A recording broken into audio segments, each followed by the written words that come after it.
So guys, ನಾವು ಹೊರಟು ready ಆಗಿದ್ದೇವೆ. ಸೊ ಈಗ ಬೆಳಗ್ಗೆ 4:15 ಆಗ್ತುಂಟು. ಸೊ 4:15ಗೆ ಎದ್ದು ರೆಡಿ ಆಗಿದ್ದೇವೆ ನಾವು. ಅಂದರೆ ಬೇಗ ದರ್ಶನ ಆದರೆ ಆಯಿತು, ಮತ್ತೆ ತುಂಬ ರಶ್ ಆಗ್ತದೆ ಜನ. ಸೊ ಆದಷ್ಟು ಬೇಗ ಹೋಗ್ತಾ ಇದ್ದೇವೆ. ಸೊ ನೋಡೋ ಎಷ್ಟು ಕ್ರೌಡ್ ಉಂಟು ಅಂತೇಳಿ. So stay tune guys. So ಆಮೇಲೆ ಒಂದು ಚೂಡಿದ ಯಾವ್ದು ಹಾಕಿದೆ ಆಮೇಲೆ ಡ್ರೆಸ್ ಇದು? ಹಾಂ, ಥಮ್ಸ್ ಅಪ್ ಕೊಡಿ. ರೇಟ್ ಆಮೇಲೆ ಡ್ರೆಸ್ ಔಟ್ ಆಫ್ 10. ಗೊತ್ತಾ, ಒಂದು ಶಾಲ್, ಒಂದು ಲುಂಗಿ. ಇದು ಶಾಲ್ ತೆಗಿತಾನೆ ಅಂತ ಅಲ್ಲಿ ಕ್ರೌಡ್ ಇದ್ರೆ, ಯಾಕಂದ್ರೆ ಮತ್ತೆ ವಾಪಸ್ ಬರುವಾಗ ಶಾಲ್ ಇರ್ಬೇಕು. ನೋಡುವ ಹೇಗೆ ಆಗ್ತದೆ ಅಂತೇಳಿ. ಸೊ ಡ್ರೈವರ್ ಬರ್ತಾರೆ ಈಗ ಪಿಕ್ ಮಾಡಲಿಕ್ಕೆ. ಸೊ ಕಾರಲ್ಲಿ ಮೀಟ್ ಆಗುವ. ಇದು ನಮ್ಮ 1000 ರೂಪೀಸ್ ಪಾಸ್. ಇದು ನೀವು ಆಫ್ಲೈನಲ್ಲಿ ಸಹ ಪರ್ಚೇಸ್ ಮಾಡ್ಬೋದು ಅಥವಾ ಆನ್ಲೈನಲ್ಲಿ ಸಹ ಪರ್ಚೇಸ್ ಮಾಡ್ಬೋದು. ಬನ್ನಿ ಇನ್ನು ಕಾರಿಗೆ ಹತ್ತಿ ಹೊರಡುವ.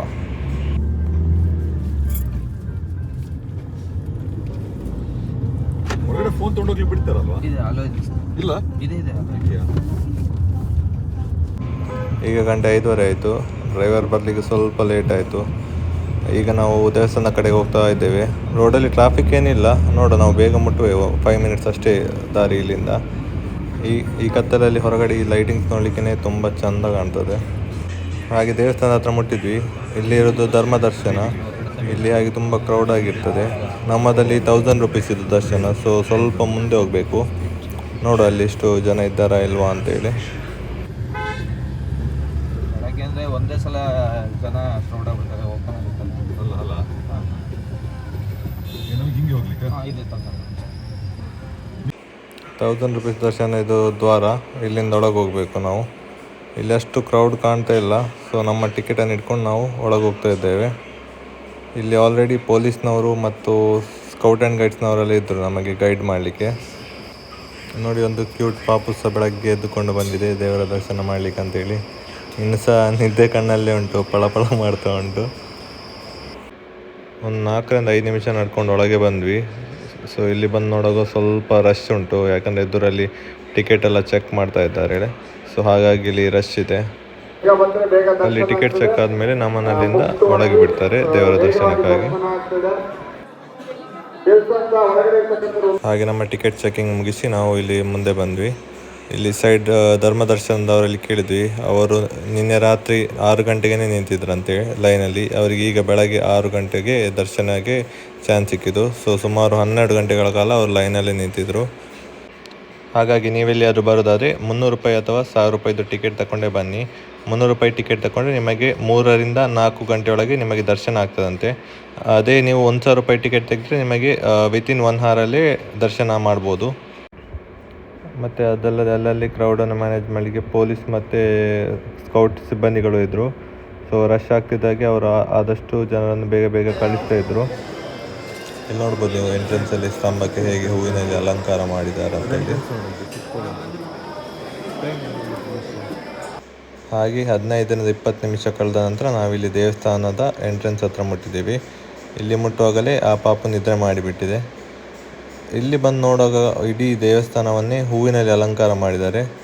ಇದು ನೋಡಲು ಭಾರಿ ಚೆಂದ ಕಾಣ್ತಾ ಉಂಟು. ಸೊ ಇದನ್ನು ನೋಡಿದರೆ ನೋಡ್ತಾ ಇರಬೇಕಂತ ಅನಿಸ್ತದೆ. ಎಲ್ಲ ಕಡೆ ಕಲರ್ ಹೂವಿಂದ ಅಲಂಕರಿಸಿದ್ದಾರೆ.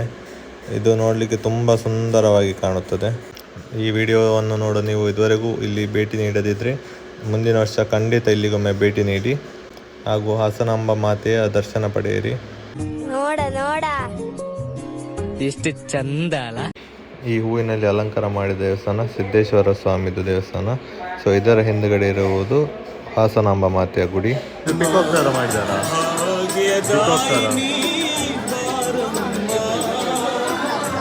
ಇಲ್ಲಿ ಹೊರಗಡೆ ನಂದಿ ದೇವರ ವಿಗ್ರಹಗಳನ್ನು ಇಟ್ಟಿದ್ದಾರೆ, ನೋಡ್ಬೋದು ನೀವು.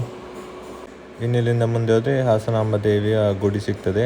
ಅದರೊಳಗೆ ವಿಡಿಯೋ ಮಾಡಲಿಕ್ಕೆ ಬಿಡಲಿಕ್ಕಿಲ್ಲ. ಸೊ ಅದರಿಂದ ಇಲ್ಲಿ ಎಂಡ್ ಮಾಡ್ತೇನೆ. ಹಾಗೆ ನಾವು ದೇವರ ದರ್ಶನ ಮಾಡಿ ಹೊರಗೆ ಬಂದ್ವಿ. ಜಾಸ್ತಿ ಹೊತ್ತು ಒಳಗಿರಲಿಕ್ಕೆ ಬಿಡೋದಿಲ್ಲ, ಒಂದು 4ರಿಂದ 5 ಸೆಕೆಂಡ್ ಮಾತ್ರ. ಮತ್ತು ಪೊಲೀಸ್ನವರು ದೂಡಿ ಹೊರಗೆ ಹಾಕ್ತಾರೆ ನಮ್ಮನ್ನು, ಯಾಕಂದರೆ ತುಂಬ ಜನ ಇದ್ದಾರೆ ಕ್ರೌಡ್. ಸೊ ಎಲ್ಲರಿಗೂ ದೇವರನ್ನು ನೋಡುವ ಆಸೆ ಇರ್ತದೆ. ಸೊ ಅದರಿಂದ 4ರಿಂದ 5 ಸೆಕೆಂಡ್ ಮಾತ್ರ ಬಿಡುತ್ತೆ ದೇವರನ್ನು ನೋಡಲಿಕ್ಕೆ ಅಂತೇಳಿ. ಹಾಗೆ ನಾವಿಲ್ಲಿ ಹಾಸನಾಂಬ ದೇವಿಯ ದರ್ಶನವನ್ನು ಮುಗಿಸಿಕೊಂಡು ಎದುರುಗಡೆ ಇರುವ ಸಿದ್ದೇಶ್ವರ ಸ್ವಾಮಿಯ ದರ್ಶನವನ್ನು ಮಾಡಲಿಕ್ಕೆ ಹೊರಟ್ವಿ. ಅಲ್ಲಿ ನೋಡ್ಬೋದು ನೀವು, ಅಲ್ಲಿಂದ ಹಾಸನಾಂಬ ದೇವಿಯ ದರ್ಶನ ಆಗ್ತದೆ. ಮತ್ತು ಈ ದೇವಸ್ಥಾನದ ವಠಾರದಲ್ಲಿ ಅಲ್ಲಲ್ಲಿ ಹೂವಿನಲ್ಲಿ ಇಂಥದ ಡೆಕೋರೇಷನ್ಸ್ ಮಾಡಿಟ್ಟಿದ್ದಾರೆ. ಇದು ನೋಡಲಿಕ್ಕೆ ಭಾರಿ ಸುಂದರವಾಗಿ ಕಾಣ್ತಾ ಉಂಟು. ಮತ್ತು ಇಲ್ಲಿ ತುಂಬ ಕ್ರೌಡ್ ಆಗುವ ಸಾಧ್ಯತೆಯಿಂದ ಇಲ್ಲಿ ಒಳಗೆ ಎಲ್ಲಿಯೂ ನಿಂತು ಫೋಟೋ ತೆಗಿಲಿಕ್ಕೆ ಬಿಡುವುದಿಲ್ಲ. ಸ್ಕೌಟ್ ಆ್ಯಂಡ್ ಗೈಡ್ಸ್ ಅಥವಾ ಪೊಲೀಸ್ನವರು ನಿಮ್ಮನ್ನು ಆದಷ್ಟು ಬೇಗ ದೇವಸ್ಥಾನದಿಂದ ಹೊರಗೆ ಕಳಿಸ್ತಾರೆ.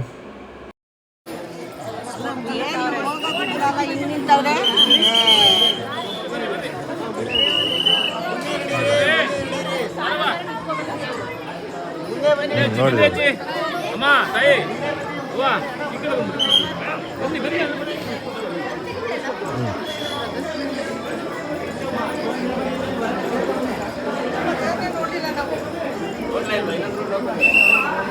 ತುಲಾಬಾರದು.